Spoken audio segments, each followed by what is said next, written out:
Hey guys, it's Natalie, and this is the Health Tech Hot Seat. Super excited for you guys to meet Taryn Shipley. She is an absolutely fantastic Epic consultant, but one of the best things about Taryn is that she keeps it real when it comes to AI in healthcare. Taryn, welcome to the Health Tech Hot Seat. How are you?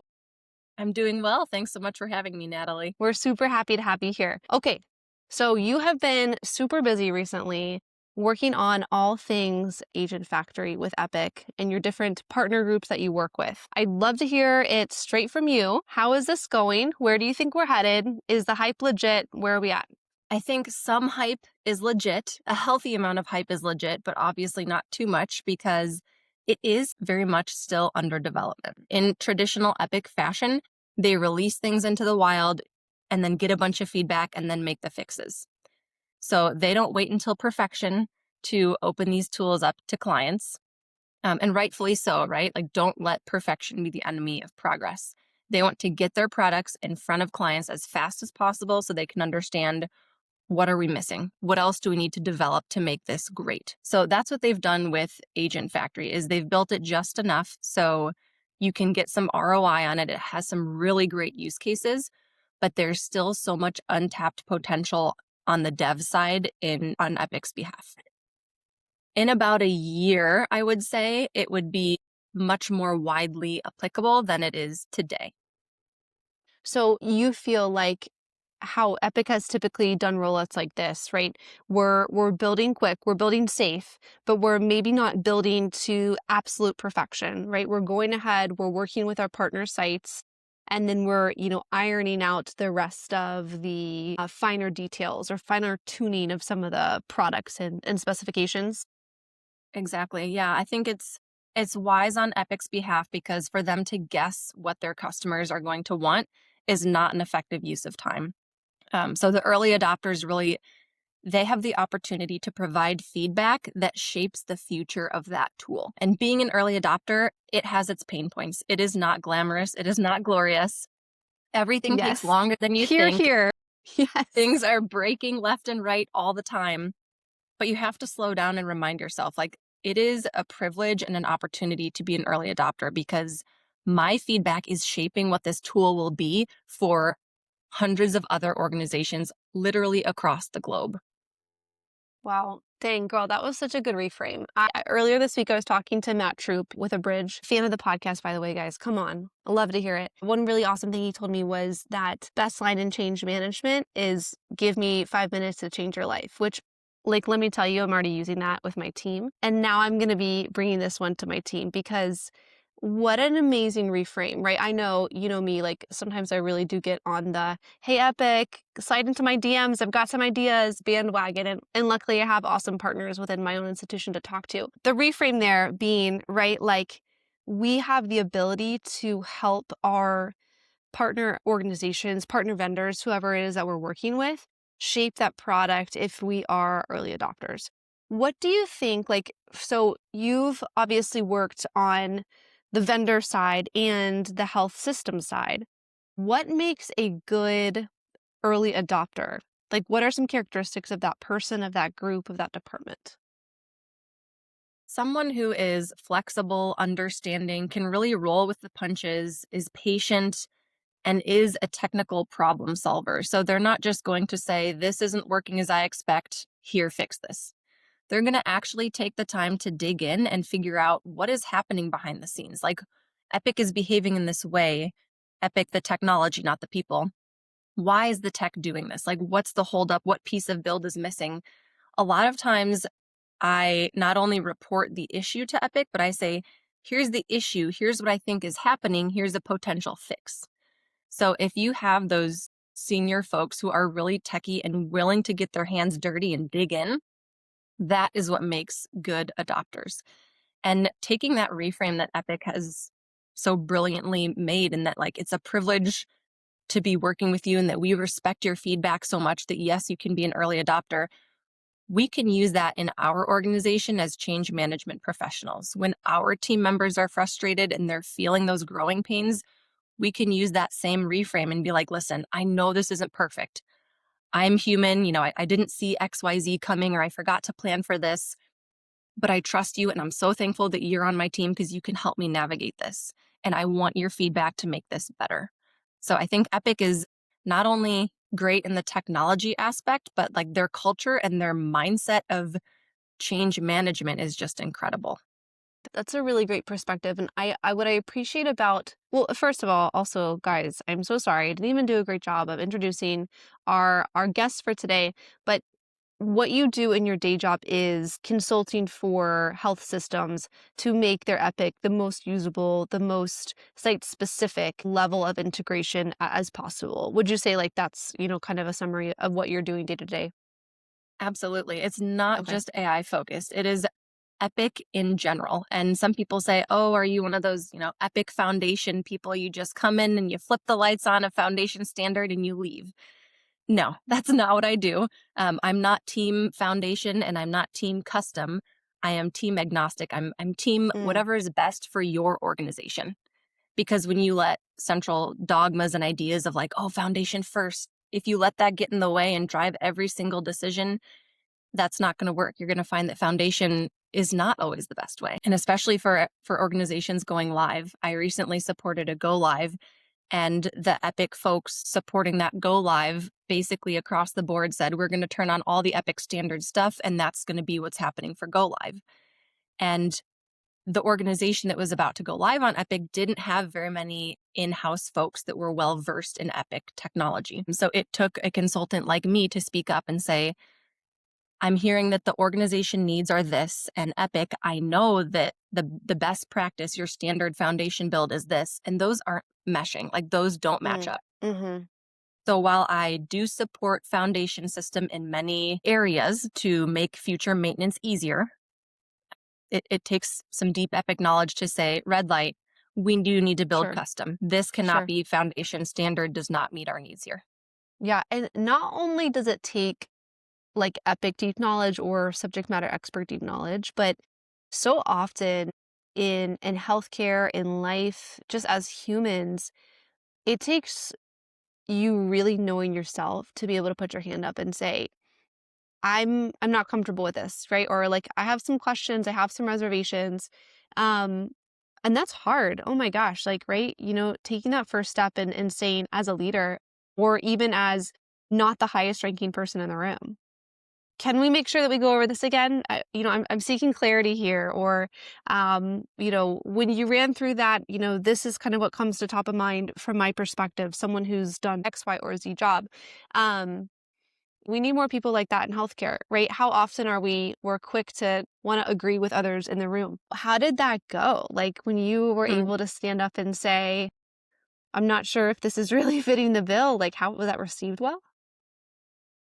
So I do that often because I'm a very direct and open person. So some people love that about me because if I see an issue, they're going to know about it and it's going to save them time, money, headache down the line. Other people, it's clear that they would prefer a yes man, which Mm, I'm just not. I mean, the conversation can go one of two ways. Either it's really well received and appreciated, or the room just gets awkward and really yeah. heavy all of a sudden. And there are crickets and just these silences. And you can tell that people kind of freeze up. They don't know how to respond. But if you present the concerns in a respectful manner, like, hey, I'm worried that this might not have any metrics that actually prove an ROI. Like, we can turn this feature on, but I can't tell you if it's working or not. And I know you're going to ask me. So I can do that for you, but with these very strict guardrails. You're going to Wow. ask me what is how often is this used or how much money is this saving us? How much time is this saving us? With this feature, I won't have an answer for any of those things as the feature stands today. So, long, awkward pause. But then, after some thinking about it and some following conversations, it kind of became clear as to the path of maybe we shouldn't turn this on right now. It's not a never, it's just a not yet. Yeah, I want to pull on that thread for a second. I want to come back to foundational models and foundational like use of Epic versus custom. But staying on this point, I was talking with a mentor recently, a female physician, very seasoned in her tenure, really someone I look up to, and we had a similar conversation of like what it takes to lead in healthcare. And that in a lot of ways, right, you and I were both moms, like we're juggling a lot, right? We're able to just like kind of take in all of this peripheral information and hold it, right? Like how many times have we talked about that, right? Like the kids and the house and the dogs and the yard and this and that and this. And we're just like holding it all and then totally focused on work. And I feel like that is like maybe a unique trait of parents, or of just some people of like, we can hold a bunch of stuff. And when we're kind of able to see the bigger picture and draw from those past experiences combined like with the humility of saying like this is my concern and this is why, not from a place of I'm right, but from a place of like I want the project to succeed. For me, a lot of times it's like I want the patient to be safe, or I want our hospital to be well. Like number one, how much guts that takes, and then number two, that's a superpower, right?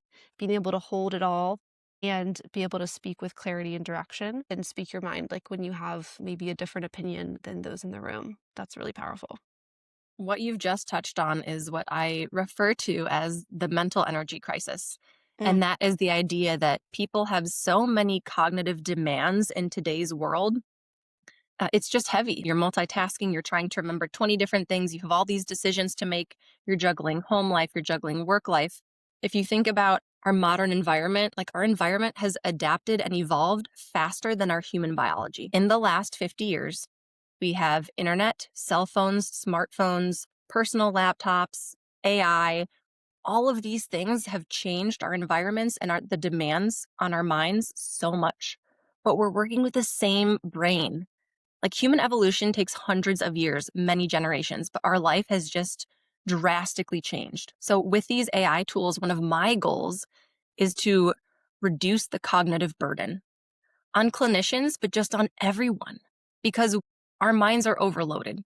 Like if you go to the grocery store today and you want to buy a bottle of ketchup, there's like 20 brands. Like I just want a bottle of ketchup. You're a clinician, you go in to place an order, there's like 10 variations of the Oh, exact don't same even get order me that you want started. to place. How do you pick Don't which even. one? Right? I Like the probably I OPA's probably submit firing, I probably submit a change request every other week for that. Probably every other week. The the OPAs, OPAs are yeah. firing, Mhm. the fall risk alarm is going off, a patient's family member is calling, a nurse is paging you. Like the cognitive demands are unreal. So I think our biggest ROI, even though it's not directly time or money, it's reducing the cognitive load. And that's unfortunately really hard to manage, really hard to justify. But I mean, you could probably back into it by like reduction in turnover, fewer mistakes because people are more focused. So that's one of my goals when I use AI and just when I use any tool in Epic is like, I want to make this easy, make the right thing to do the easiest thing to do. So for something like Agent Factory, how are you envisioning these kinds of assistance with that mental energy, crisis or that mental energy hangover almost? What do you feel like are some use cases either now or down the pipeline? So right now, the biggest use case is for chart review. Anytime Mm. someone is doing chart review, use an agent and Agent Factory to scrape all the different places in the chart and present the right information to the right person at the right time. So instead of people having to read through the last 10 notes, an LLM can summarize the important points of that note and present it to them in a print group in like one concise paragraph. Now, this can be done to an extent with print groups today. And when I say print groups, think of the bottom half of your screen, like when you have a patient highlighted in your patient list, the bottom half of your screen shows some additional details on that person. That's a print group. And you can program those to show discrete data fields right now, like the last lab or Sure. the health maintenance that, reminders that are due, whatever. But the missing piece is really tapping into the free text in those clinical notes.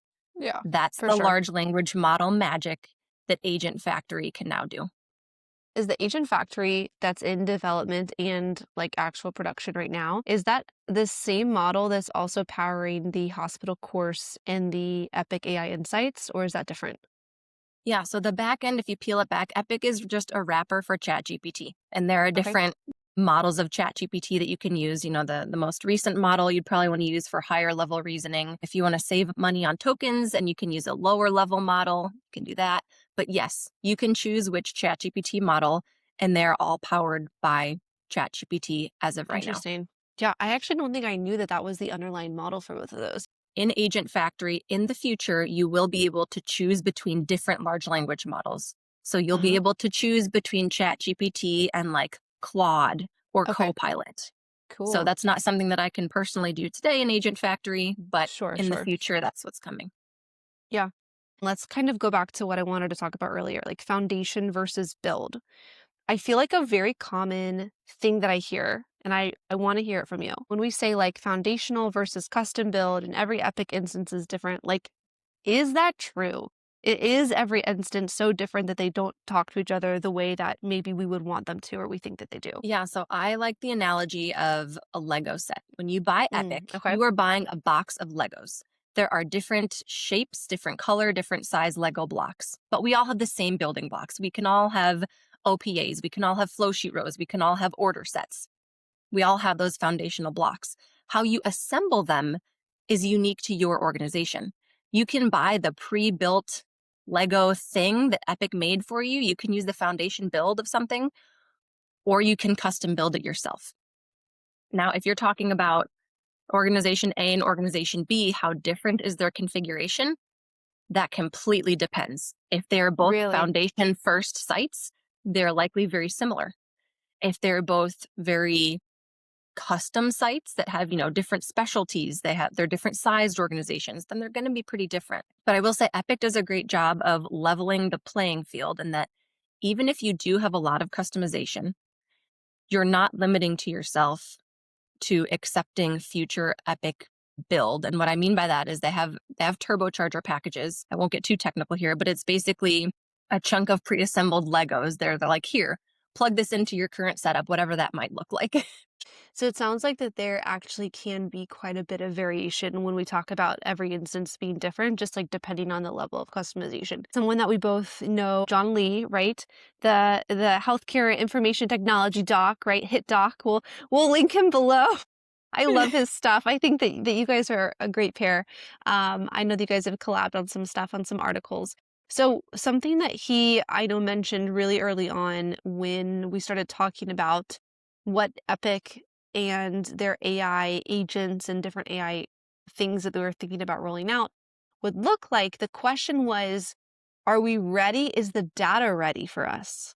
Right? Like, we have the foundational models that can power the agents, but is the data housed within an instance, an institution's instance, prepared for that data to be ingested?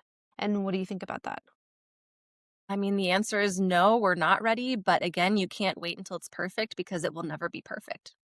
Great point. It's the same question you have to ask yourself. I mean, we've been working on data governance for years. It's like an uphill battle. We're never going to officially solve data governance. You'll have your outliers, you'll have the Can we different ring a workflows. bell? Will we ring a bell? We're like, we did it! Data governance is here. That's Like, funny. there's no finish line for that. Sure. So we can Yeah. say you're not ready, you're not ready, you're not, but that's true because you're never going to be, quote, ready. And I think that doesn't mean stop doing the work. Like, you can't give up and just throw your hands up in the air and be like, okay, we're never going to be ready. I'm just going to stop with data governance. You still need your data governance committees. You still need to work on standardizing processes. Like, those are a forever thing. And that impacts everything, not just AI. That impacts your gosh darn regular old dashboards, right? Like, before you even put AI on top of anything. So yes, it does impact AI. It impacts regular reporting as well. Yeah. And I love that because that ties into something I wanted to highlight next is, I feel like, a point you harp on, and I mean harp on in the best way possible, beating the drum of continuous leadership, just some, I call it screaming into the void. I'm sure you feel like it's much more productive. But this idea of like, not every build, not every AI implementation, not every change request has to happen. So as leaders in healthcare technology, as kind of like epic oversight on an institution level, how do we play chess? How do we play chess and like move those pieces strategically in a way that is, respectful of everybody who has an idea, but also is mindful of the limitations and the limited resources that we all have? What's your advice for that? I definitely noticed a pattern after all of the AI implementations that I did, I noticed a pattern of the things that were consistently missing, the things we consistently did wrong. And so I developed a framework, mostly for myself as a reminder to go through all of these steps. Don't skip one because it'll bite you in the rear end if you do. But it's the vision framework, and it's visibility, intake, scoring, improvement, operationalization, and then normalization. So Okay. it walks you through. Visibility is, what are the biggest issues in my organization? Because it's always focus on the problem first and then choose the correct tool. Most people are flip-flopping that. They're saying AI is my tool, now I have to go hunt down a problem. That's not going to work well. And then the I in vision is intake. How do we intake all the information we need to make an appropriate decision on this? Like, I need all the correct context here.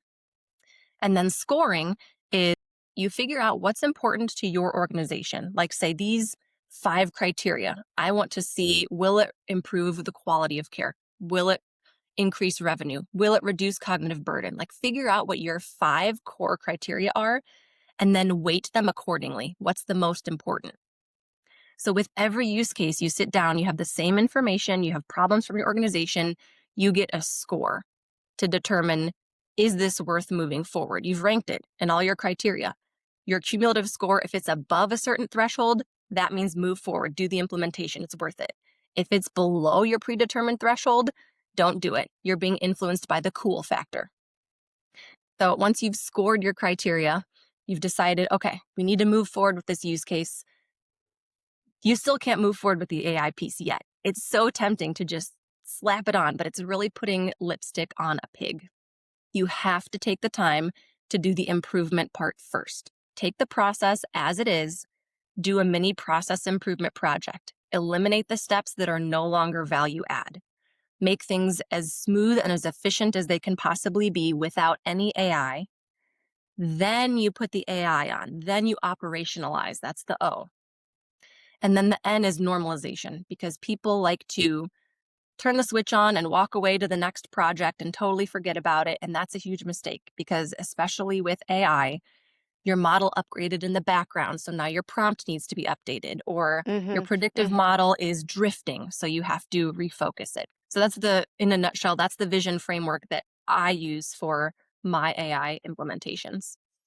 So now we can walk away with 2 amazing tidbits. I feel like I have to put them up on my desk at work of our, like, it's an honor to be a beta tester, which my administrator is going to be really happy when I start telling people that. And yeah, this vision framework, I know, so for me, right, trying to lead informatics for a huge division at a massive hospital, um, you know, speaking just for the division, not for the hospital at large, but even there, right, there's so many priorities. Not only, personal priorities, what I think matters, but then what my leadership, what matters to them, right? That sometimes is different. They have different ideas, great ideas that are different from mine. Not to mention our, executive staff at large, right? Leading the entire hospital. Sometimes they can have, objectives and goals that are different from our smaller vision of the care that we're delivering. And so I love what you said of like starting with what's really, really the most needed first, and then going from there. And above all else, making sure that the base process is as like clean cut, optimized, almost perfected without waiting to be perfect as possible before, putting AI on it. I love it. Okay, Taryn, you're in the health tech hot seat. All right. So we got 3 rapid fire. Are you ready? I'm ready. What is one AI hype that you are calling complete bull on? You're like, it's not legit, it's not real, it's for the headlines only. I'm not going to call out a specific feature. I'm going to call out an idea that's being thrown around out there, particularly on LinkedIn. The idea that screens are going away, I call bull. Screens are not going away Mm. in healthcare. Humans are visual creatures. We need to be able to see lab trend lines. We need to be able to see an x-ray. We need to be able to read things. I can read more quickly than an AI bot can tell it to me.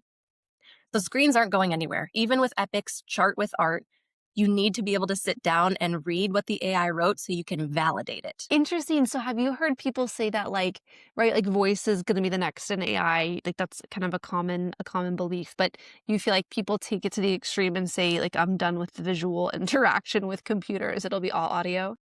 Yeah, I mean, I love ambient, I love dictation. I've heard people use whisper flow. I've even started talking to my large language models because I can Yeah, talk faster than I can type. But gotcha. at the end of the day, we're still going to use a screen. Like trend lines, a picture says 1,000 words.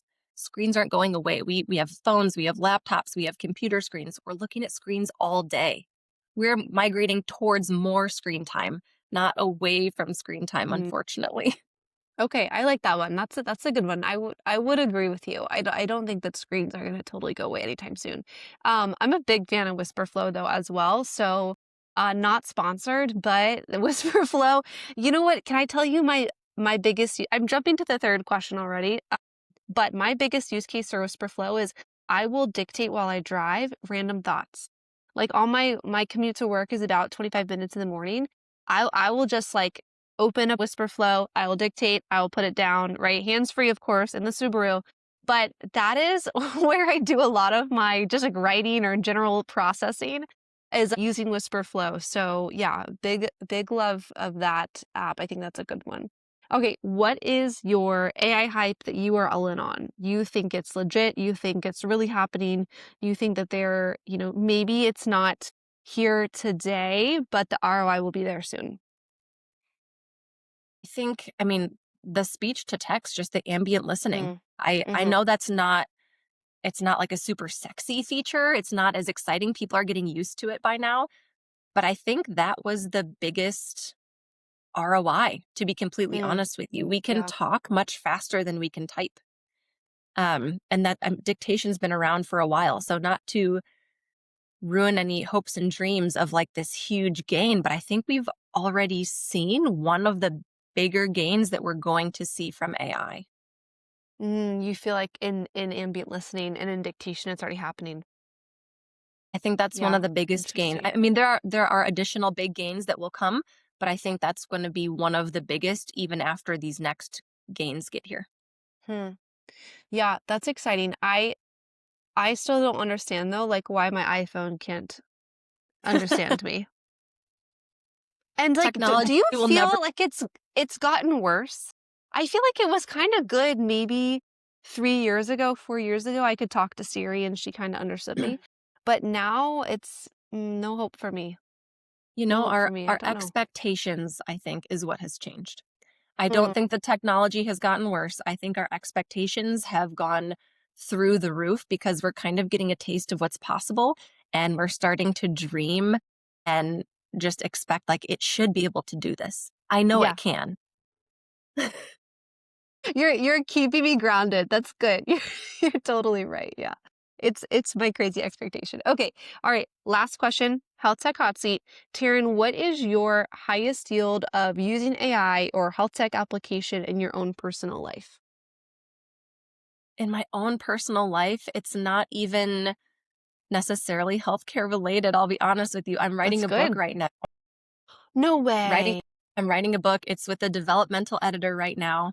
I don't have an exact date of when it will come out, but it's called The Mental Energy Crisis. And it is indeed about the cognitive burden that people have, not just in healthcare, but in life as parents, as professionals in the working world, as people who go grocery shopping and want to buy one bottle of ketchup and have 20 choices. It has applications in AI for sure, because we should be using AI to address the mental energy crisis, but it has widespread applications. Like when I talk about change management, I mentioned the phrase in the book that guaranteed familiar dysfunction beats potential future perfection, Mm, because change is very mentally expensive. So people would rather be stuck in the dysfunctional current state than have to change for a potentially future state.